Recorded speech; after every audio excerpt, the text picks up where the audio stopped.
de Dieu. On peut parler d'affermissement, on peut parler de l'œuvre de Dieu, on peut parler d'évangélisation, on peut parler du fardeau des âmes, on peut parler de la repentance. Mais moi j'aimerais parler aujourd'hui des rétrogrades. Des gens qui avaient acquis qui avaient une vie de prière, qui avaient une vie de méditation, qui avaient une vie vraiment qui surprenait parfois Dieu. Des personnes qui étaient audacieuses parfois et qui maintenant ont une vie tellement plate, sont devenus religieux, qui sont à l'église le dimanche, le mardi, le vendredi, parfois qui évangélisent mais c'est religieux, il n'y a plus d'amour, il n'y a plus de flamme. En fait, le premier signe que tu rétrogrades, c'est lorsque tu considères que tu en fais trop pour Dieu. Aujourd'hui, j'ai beaucoup prié. Aujourd'hui, j'ai beaucoup lu. Aujourd'hui, j'ai beaucoup évangélisé. Sache que tu es en train de rétrograder. Et tu es en train de perdre vraiment l'amour que Dieu avait déposé en toi pour les âmes, pour la prière et pour tout cela. Vous savez, rétrograder, c'est dangereux. Parce que Dieu te demandera des comptes. Dieu a déposé des talents dans ta vie. Tu sais chanter, tu sais parler, tu sais faire de grandes choses, tu sais cuisiner, tu sais faire plein de choses. Et tout ça peut évangéliser. Il y a des gens qui me disent, mais moi je ne sais rien faire, je sais seulement garder des enfants. Il faut savoir que garder des enfants peut évangéliser. Imagine tes enfants sont toujours énervés, ils crient. Et toi tu gardes ces enfants, et ces enfants sont tellement calmes. La personne peut accepter Jésus pour que Jésus remette de l'ordre dans sa famille. Amen. Rétrograder, c'est dangereux quand ça n'entame plus le service, mais ça entame ton intimité. Parce que ton intimité peut être bafouée. Pour toi, prier, c'est devenu difficile, c'est devenu un fardeau. Lire la parole, ça devient un fardeau, une corvée. Alors qu'avant, tu aimais lire. Avant, tu lisais 2 heures par jour, 3 heures. Et maintenant, tu lis 10 minutes, 5 minutes. Et tu te décourages. C'est vraiment grave parce que la Bible nous donne une parole dans Matthieu 12, de 43 à 45, je vais simplement le lire. Je lis la parole du Seigneur. Lorsqu'un esprit mauvais est sorti d'un homme, il va et vient dans les espaces déserts en cherchant un lieu où s'établir. Comme il n'en trouve pas, il se dit, je vais retourner dans ma maison, celle que j'ai quittée. Il y retourne et la trouve vide, balayée, bien rangée. Alors il s'en va prendre 7 autres esprits, encore plus malfaisants que lui. Ils reviennent ensemble dans la maison et s'y installent. Finalement, l'état de cet homme est donc pire qu'au début. Il en ira de même pour les gens mauvais d'aujourd'hui. La Bible te parle que lorsque tu chasses un esprit de fainéantise, un esprit de rejet, lorsque tu étais dans le monde, tu avais beaucoup de défauts. Et Jésus t'a restauré. Amen. Amen. Mais que tu rétrogrades, ce démon-là, il va revenir avec plus de personnes, plus d'autres démons. Le fait de rétrograder est plus dangereux que de ne pas accepter Jésus. C'est plus dangereux parce que le démon-là connaît sa maison. Il va revenir avec plein d'amis. Le fait de moins lire la parole, de moins prier, va te donner des combats que tu aurais pu éviter. Il faut savoir que les démons qui étaient là avant, ils attendent qu'une seule faille pour venir dans ta vie. Tu me dis que tu es combattu, mais parfois, c'est à cause des mauvaises décisions que tu prends. Tu as pris la décision de te reposer, de commencer à mettre de côté l'évangélisation. Bon, les autres le font, c'est déjà bien. Tu l'as mis à côté, tu as commencé à servir Dieu occasionnellement. Petit à petit, ta vie de prière, tu as commencé à prier. Tes 3 heures sont passées à 2 heures, à 1 heure, 10 minutes. Les méditations que tu faisais avant, que tu notais dans ton cahier, tu ne l'as pas rempli depuis 2 semaines. Tu es en train de rétrograder. Et un jour, le monde va se présenter à toi et tu n'auras plus les armes. Tu seras faible. Et tu vas craquer, tu vas tomber. Tu vas retourner dans le monde, tu vas ravaler ton vomi. Et laisse-moi te dire que ressortir un rétrograde, c'est tellement difficile. Le message aujourd'hui, il est pour quelqu'un. Amen. C'est soi. Une personne qui est là, qui a servi Dieu d'une manière fervente. La Bible parle d'être fervent. La Bible ne dit pas le juste, elle dit la prière du juste, la prière fervente. C'est-à-dire on parle d'une puissance, on parle de quelque chose de soutenu, avec ardeur. Moi j'aimerais vraiment qu'on puisse se remettre en question. Regardez notre vie chrétienne au départ. Où est ton zèle que tu as eu quand tu as accepté Jésus? Qui te l'a étouffé? Qu'est-ce qui te l'a étouffé? Tu l'as laissé pourquoi? Mets-toi dans cette situation où tu es avec ta femme. Et ta femme, avant, elle était joyeuse. Ta femme s'occupait de toi. Ta femme te faisait à manger. Ta femme te proposait de te balader. Elle prenait soin de toi. Et petit à petit, ta femme a commencé à plus trop te regarder. À ne plus vouloir de toi. Ta femme, elle a commencé à même regarder les autres. Et tu en souffres. C'est exactement ce que peut ressentir Jésus. À chaque fois que tu t'éloignes de ta vie de méditation, c'est que tu vas vers quelque chose d'autre. Choisir, c'est renoncer. Si tu ne choisis pas Jésus, c'est que tu y renonces. Chaque fois que tu ne donnes pas de temps à Dieu, tu en donnes à quelqu'un d'autre. Il est jaloux. Il est jaloux. Dieu veut que tu puisses reconsolider ton intimité. Il y a un homme de Dieu qui m'a dit à Genève, si tu pries 2 heures par jour, minimum, il y aura plus de résultats. Lorsque tu fais des études, tu peux étudier la productivité. Qu'est-ce qu'être productif pour une entreprise? C'est fournir un minimum d'efforts pour un grand résultat. Amen. Et là, tu deviens productif. Exemple, tu prêches une demi-heure, 10 personnes donnent leur vie à Jésus. Tu veux être productif, une demi-heure, il faut que 100 personnes donnent leur vie à Jésus. Et là, tu deviens productif. Mais avec Dieu, la productivité s'obtient dans l'adoration, dans l'intimité. 1 Jean 2,27 nous dit qu'on a reçu l'onction et on n'a pas besoin d'être enseigné. Parce que Dieu t'a donné un cadeau, un don gratuit, qui est l'onction, par le biais de la nouvelle naissance. L'Esprit de Dieu s'est mélangé à ton esprit. Mais en fait, lorsque tu adores le Seigneur, tu te remplis, tu te remplis, tu te remplis. Et l'onction commence à déborder sur toi. Comme la Bible dit, ma coupe déborde.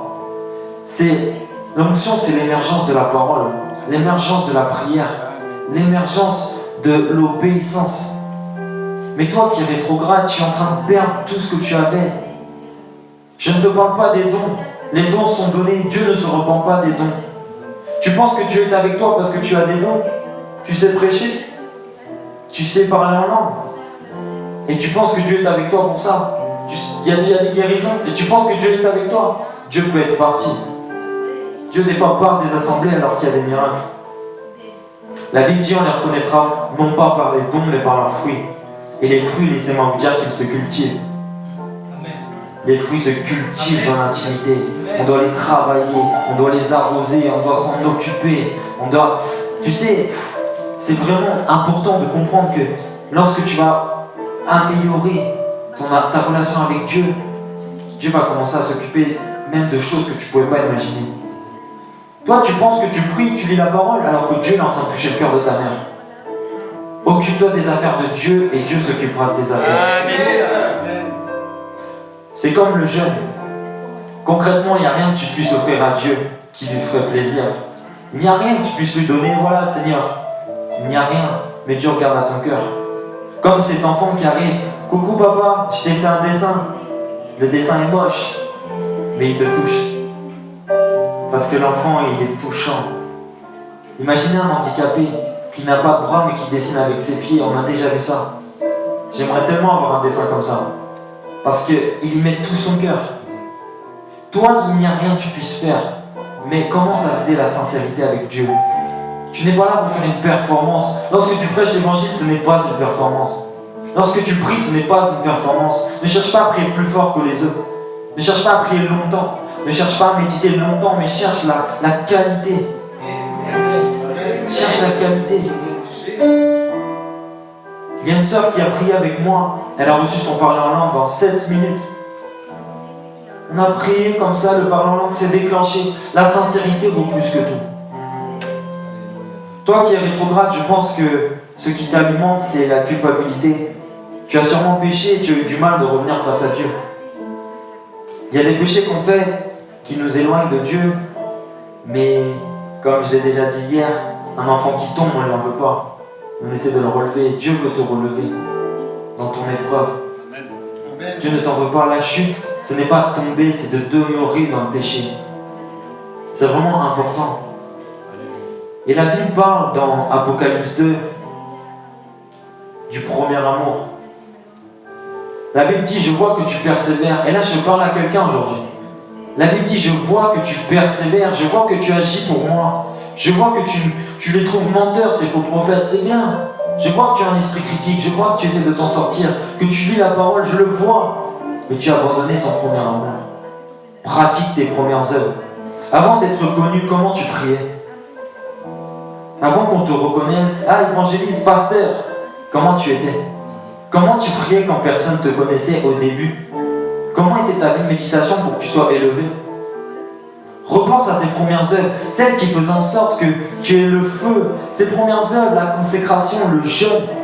Tu as abandonné le jeûne, ça fait combien de temps que tu n'as pas jeûné? Jeûner, ce n'est pas forcément arrêter de manger. Il y a des gens qui arrêtent tellement de manger qu'au final, jeûner, ça devient facile pour eux. Dans ce cas, arrête le téléphone, dors par terre. Le jeûne ne doit pas être facile. Jésus n'a pas dit tout est facile à celui qui croit. Il a dit tout est possible à celui qui croit. Il y a une grande nuance. Parce que tout n'est pas facile à celui qui croit. Comme disait le pasteur Sémaïas, on pensait que c'était facile pour Jésus d'aller à la croix. C'est super facile. C'était facile pour Abraham de sacrifier son fils. Bon, c'était facile. Mais c'était de la même nature que vous, la Bible le déclare. Vous imaginez? C'était pas facile. Ils ont su se faire violence. Et j'aimerais qu'aujourd'hui tu prennes une décision. Qu'est-ce que tu peux faire de plus? Quelles premières œuvres tu as abandonnées? Parce que la puissance, la faveur de Dieu se tient dans les premières œuvres. La Bible ne te dit pas que si tu augmentes dans l'onction, tu augmentes, tu as un grand ministère, tu dois forcément changer de motivation. Ta motivation doit être Jésus. C'est comme cet homme de Dieu qui avait un grand ministère. Et il y a un jeune qui voulait avoir le même ministère que lui. Il a dit, je vais venir en stage. Il a dit, tu vas venir en stage? Ok, on va aller à la montagne tous les deux. Ils sont partis à la montagne et il y avait une grande baignoire. Il dit, mets ta tête sous l'eau au stagiaire. Le stagiaire, il dit, je vais pas mettre ma tête sous l'eau, pasteur, c'est bizarre. Il dit, si, mets ta tête sous l'eau. Le jeune met sa tête sous l'eau. Et au moment de ressortir, le pasteur, il appuie sur le jeune. Il appuie, le jeune, il se débat. Et le pasteur, il lâche. Le jeune, il est affolé. Il dit, pasteur, pourquoi vous avez fait ça? Je ne peux plus respirer. Il dit, tu as pensé à quoi quand tu étais sous l'eau? Au football, aux femmes, à l'argent? Ou tu as pensé à respirer? J'ai juste pensé à respirer, il a dit. La vie chrétienne, ta respiration, c'est Jésus. Amen. Tu ne dois penser qu'à respirer Jésus. Alléluia. Tu ne dois pas penser aux erreurs du mariage, au bonheur du mariage, à toutes ces choses. Non, pense à Jésus et Jésus va te redistribuer les choses. Tu veux un grand ministère, c'est Jésus, Jésus, Jésus, tous les jours. Jésus, Jésus, Jésus. Tu manges Jésus, tu bois Jésus, tu fumes Jésus. Non, mais tu fais toutes ces choses, c'est Jésus, tu respires Jésus, tu le vis. C'est Jésus ta vie. Jean-Baptiste a dit, voici l'agneau de Dieu qui ôte le péché du monde. Il n'a pas dit, voici l'agneau de Dieu qui donne l'argent. Voici l'agneau de Dieu qui donne le grand ministère. Jésus te fait comprendre dans Matthieu 6,33 que tu dois rechercher premièrement son royaume et tout te sera donné. Ça peut paraître bizarre, mais c'est notre mentalité à adopter. N'ayez pas une mentalité mondaine. Le monde te dira, regarde les bénédictions. Mais la Bible te dira, regarde le Dieu de la bénédiction. Alléluia. Le monde te dira, quand tu n'arrives pas à dormir, compte les moutons. Et moi je te dirais, parle au berger. Alléluia. Amen. C'est vraiment important de comprendre comment pense Dieu. Amen. Plus tu vas rechercher Dieu, plus en fait tu vas cultiver. Tu vas cultiver. Vous n'avez jamais prié 1 heure, 2 heures d'une manière fervente, mais vous ressentez changé. Amen. Tu es là, tu fais waouh, qu'est-ce qui s'est passé? Et tu te dis pourquoi je ne l'ai pas fait plus tôt. Lorsque Satan ne va pas réussir à faire tomber un homme de Dieu, une femme de Dieu, il va l'occuper. Les heures sup, les études, les devoirs, la famille, même le service à l'église. Satan peut permettre que tu fasses que de réviser le piano, que tu t'occupes de manière vaine. jusqu'à ce que tu ne puisses même plus prier ou lire la parole. Et là, tu vas être face à une décision pleine d'audace. Soit tu commences à essayer de trouver du temps pour Dieu, soit tu commences à essayer d'en sacrifier. Il y a des gens qui sacrifient leur sommeil pour prier. Si tu ne trouves pas de temps, commence à moins dormir et prie. Dieu peut renouveler tes forces de manière surnaturelle. Amen. Tu peux dormir 5 heures parce que tu as prié, tu es en pleine forme. Ne vis pas par la vue. Si tu travailles trop, si tu as trop d'études, tu n'as plus le temps pour prier, commence même à sacrifier le sommeil. Dieu renouvellera tes forces. À Genève, j'ai fait une veillée de prière jusqu'à 5 heures du matin et je prêchais à 10 heures le matin dans une assemblée. Laissez-moi vous dire que j'avais une énergie que je n'avais jamais eue. Une puissance en moi, mais qui n'était pas des hommes. C'était l'équivalence de 80 Red Bull.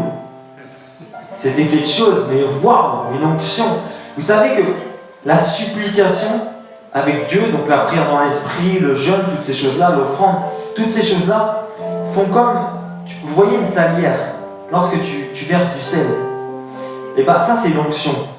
En fait, lorsque tu jeûnes, c'est comme si tu dévissais l'embout de la salière et le sel il coule comme ça. La supplication développe ton onction.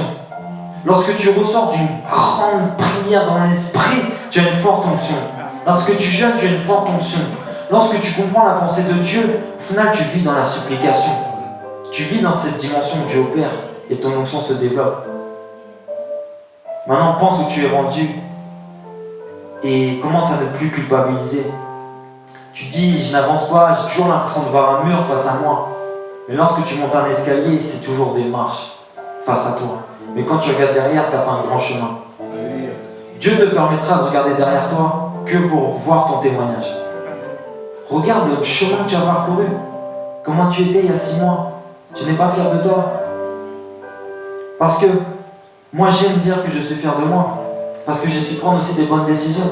C'est Dieu qui a agi. Mais la Bible dit, aime ton prochain comme toi-même, tu dois savoir t'aimer aussi. Moi je suis content parce que j'ai su dire non au péché. J'ai su dire non et je regarde derrière moi juste pour voir qu'est-ce que j'ai pu faire. Mais toi tu regardes derrière toi et tu remarches derrière, tu redescends les marches. Donc j'aimerais qu'aujourd'hui tu puisses prendre une décision et que tu puisses voir, je ne veux plus être cette personne qui ne lit plus la Bible. Je ne veux plus être cette personne qui prie 2 minutes par jour. Personne ne pourra prendre la décision à ta place. Vous savez, Moïse, il hésitait à être servi par Dieu. Il hésitait, il tâtonnait, il ne savait pas trop. Oh non Seigneur, envoie plutôt un autre. C'est Aaron qui est venu. Ton temps va passer si tu joues avec la grâce. Ton temps va passer. La grâce qu'il y a sur ta vie va passer. Le temps de Sémaïas, le temps de tous les hommes de Dieu que vous voyez maintenant, il va passer. On doit servir. Tu as un petit temps. Comme tu as des études pendant 3 ans, tu as un service sur terre pendant un petit moment. Un jour tu auras une famille, tu ne pourras plus faire ce que tu fais maintenant. J'ai décidé de servir le Seigneur, poussé par l'Esprit, parce qu'à 40 ans, je ne pourrais plus faire ce que je fais. Évangéliser le lundi, le mardi, le mercredi, le jeudi, le vendredi, le samedi, le dimanche, c'est donné qu'aux jeunes. Dieu peut le faire avec quelqu'un d'âgé, mais à 80 ans, ça va être chaud. C'est pourquoi, commence à saisir ton temps maintenant. Réquisitionne ton intimité, réquisitionne l'onction, réquisitionne ton amour pour Dieu. Et Dieu va commencer à t'utiliser. Mais ne laisse pas ta grâce passer. Parce que Dieu te demandera des comptes. Parce que Dieu va te dire quand tu vas le rencontrer, as-tu fait ma volonté? Oui Seigneur, je t'ai recherché. Non mais ma volonté, c'est pas que tu me recherches. Ma volonté, c'est que tu fasses ma volonté. Ça ne s'arrête pas que tu me recherches. C'est que tu me serves aussi. Dieu va te dire, m'as-tu servi? Qu'as-tu fait des talents que je t'avais donnés, des dons que je t'avais donnés? Ah Seigneur, je les ai enterrés. Mauvais serviteur, va-t'en. Tu veux que Dieu te châtie? Cette personne, je t'ai dit de prêcher, tu ne l'as jamais fait. Je t'ai dit de prier, tu ne l'as jamais fait. Je t'ai dit de lire la parole, tu ne l'as jamais fait. Je t'ai dit d'évangéliser, tu ne l'as jamais fait. 20 ans de moi, je ne te connais pas. Ne rétrogradez pas. C'est vraiment important. L'Esprit m'a dit, Dieu, les rétrogrades, les rétrogrades, les rétrogrades, les rétrogrades. Il y en a plein. Être chrétien, ça te rend saint dans ta position. Mais maintenant, tu dois agir. Tu dois agir dans la sainteté, dans la volonté de Dieu. Amen. Et il y a des gens qui font plus que vous. Les musulmans, parfois. J'ai vu des musulmans donner à manger aux pauvres. J'ai vu des musulmans accueillir les pauvres. Ils sont en train d'appliquer la parole de Dieu. Je vais finir sur une dernière petite histoire. C'est l'histoire d'un hindou et d'un chrétien qui ouvre une entreprise. L'hindou ouvre de 4h à 22h et le chrétien fait des horaires normales. L'hindou, il est dans la perdition, mais le chrétien est dans la vérité, n'est-ce pas? Le chrétien prie pour son entreprise. Il prie, il jeûne. Mais il travaille à des horaires normales. Le hindou commence à faire fortune. Et le chrétien commence à faire faillite. Mais le chrétien, il dit, mais pourquoi? Il faut savoir que le comportement de l'hindou, il est biblique. L'hindou est biblique. Il travaille à la sueur de son fond. Nous, on pense que Dieu va le faire à notre place. Dieu veut t'utiliser. Mais à toi d'être violent. Seigneur, donne-moi la force. Mais tu l'as déjà la force. Tout est accompli. Tu l'as déjà la force. Arrête de demander la force à Dieu. Seigneur, donne-moi le courage. Tu l'as déjà. Le courage, il se provoque aussi. Et laissez-moi vous dire qu'il y a des bénédictions qui s'arrachent. Lorsque j'ai voulu aller à Marseille, j'ai loupé mon billet de train avec le pasteur Semayas. J'ai loupé mon train. Je suis quand même allé. J'ai repayé un billet. Et vous ne savez même pas ce qui a pu se déverrouiller dans ma vie, dans mon travail, dans ma famille. Les choses qui se sont déverrouillées parce que j'ai racheté un billet, j'ai su être violent. Même financièrement, Dieu a pourvu. C'est vraiment important que vous puissiez comprendre que Dieu a établi des lois. Et une loi très importante, c'est le royaume des cieux. C'est pour les violents. Fais-toi violence. Mets-toi une gifle, mets-toi debout. Maintenant, je te sers, Seigneur. Moi, Dieu, il a utilisé mon témoignage pour confondre les mentalités. Ainsi que, par exemple, le pasteur Semayas.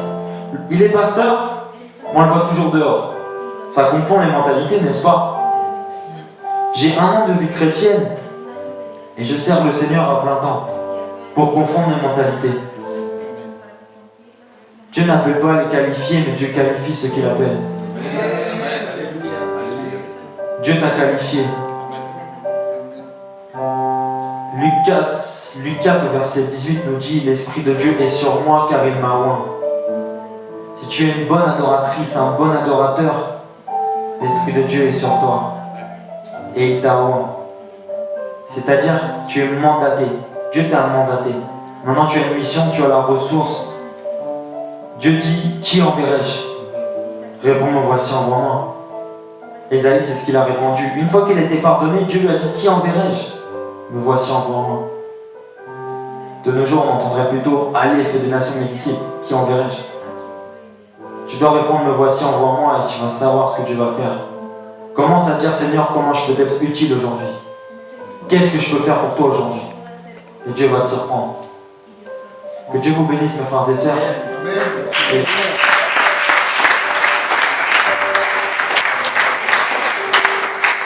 Et commencer à vous remettre en question.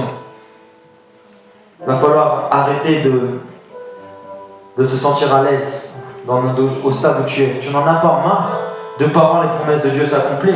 Tu vois dans la parole, il souffle sur les gens reçoivent le Saint-Esprit. Dans Jean 20, tu vois dans Acte 1, verset 8, tout le monde parle en d'autres langues. Mais toi, tu n'as pas ton parler en langue. Mais énerve-toi dans la prière, arrache ta bénédiction, commence à lire. Il faut savoir être violent. Mes frères et sœurs, comme j'aime beaucoup dire, que ceux qui ont des oreilles entendent. Le message est passé. Que Dieu vous bénisse.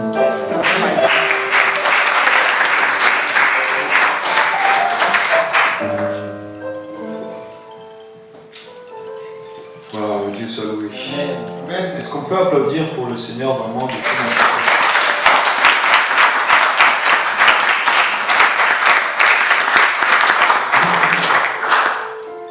Ça, c'était un applaudissement pour un homme, mais pour Dieu, il est comment?